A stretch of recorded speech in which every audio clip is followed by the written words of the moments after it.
आज हम लोग करेंगे क्वेश्चन नंबर 20, जिसमें कहा है कि a car goes on horizontal circular road of radius R, the speed increasing at constant rate dv by dt is equal to a, the friction coefficient between the road and tire is mu, find the speed at which the car will skid। तो अब यहाँ पर हम समझते हैं question का मतलब कि मान लें 20 नंबर क्वेश्चन में कि ये रोड है, ये रोड है।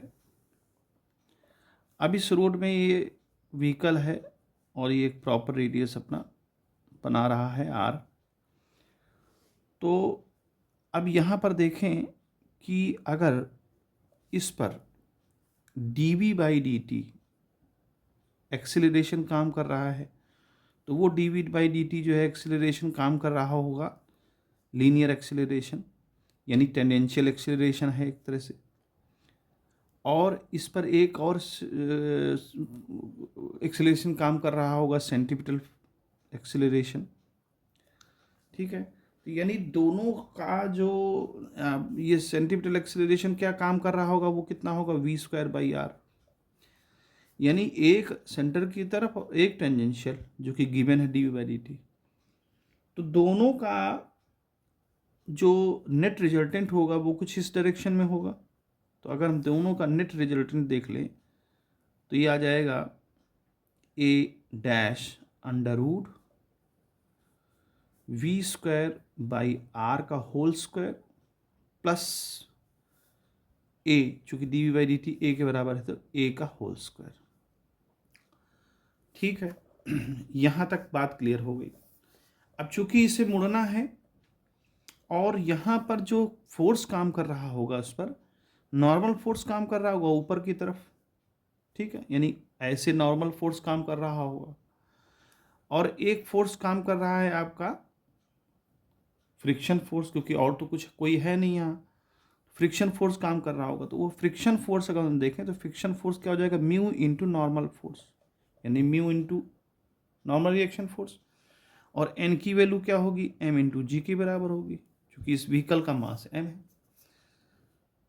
तो यहाँ पर हमको वेलोसिटी निकालना है, तो वेलोसिटी निकालने के लिए हमें फोर्स की ज़रूरत थी। तो फोर्स यहाँ एक ही काम कर रहा है, वो है फ्रिक्शन फोर्स, और तो यहाँ कोई एक्सटर्नल फोर्स लग नहीं रहा है इस पर। अच्छा, अब यहाँ पर जब फोर्स हमको ये मिल गया तो हम ये देख सकते हैं कि फोर्स का इज इक्वल टू मास से एम इंटू ए रिलेशन होता है।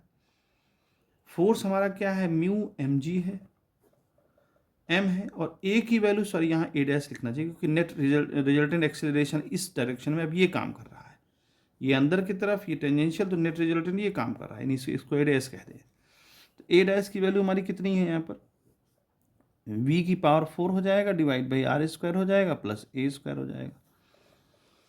क्योंकि हमारा जो फोर्स मिल रहा है हमको फ्रिक्शन फोर्स से मिल रहा है और तो कोई एक्सटर्नल फोर्स काम कर नहीं रहा है। अब देखिए यहाँ से m कट गया तो म्यू जी, अच्छा ये अंडर रूट हटाएंगे तो μ² g² हो जाएगा और v की power 4 divide by R square और प्लस ए स्क्वायर। अब आर स्क्वायर सब में ऊपर मल्टीप्लाई कर दें तो μ² g² और R square is equal to v की पावर 4 प्लस ए स्क्वायर और आर स्क्वायर। अब देखें यहाँ पर चूंकि वेलोसिटी फाइंड करना है तो ये चीज़ इधर आ जाएगी, तो हम ऐसे लिख सकते हैं v4 is equal to μ² g² और माइनस का ए स्क्वायर और कॉमन हो जाएगा इसमें आर स्क्वायर। ठीक है, चूंकि v की पावर 4 है तो यहाँ से हमें v निकालने के लिए यहाँ पर अंडर रूट लगाना पड़ेगा, तो अंडर रूट लगा दें, μ² g² माइनस ए स्क्वायर ब्रैकेट पे आर स्क्वायर और इसकी पावर 1/4,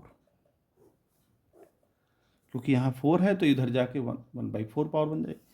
इतनी वेलोसिटी इसमें होगी अगर हमारे सब चीज़ें इस तरह से dv बाई dt एक्सेलरेशन मिल रहा है, सेंट्रीपिटल फोर्स मिल रहा है, r इसकी रेडियस है टर्न की। तो यहाँ पर चूंकि बैंक नहीं है, ये ध्यान रखना, यहाँ बैंकिंग नहीं है। ठीक है, तो इस तरह से यहाँ वेलोसिटी हमको इतनी मिल जाएगी।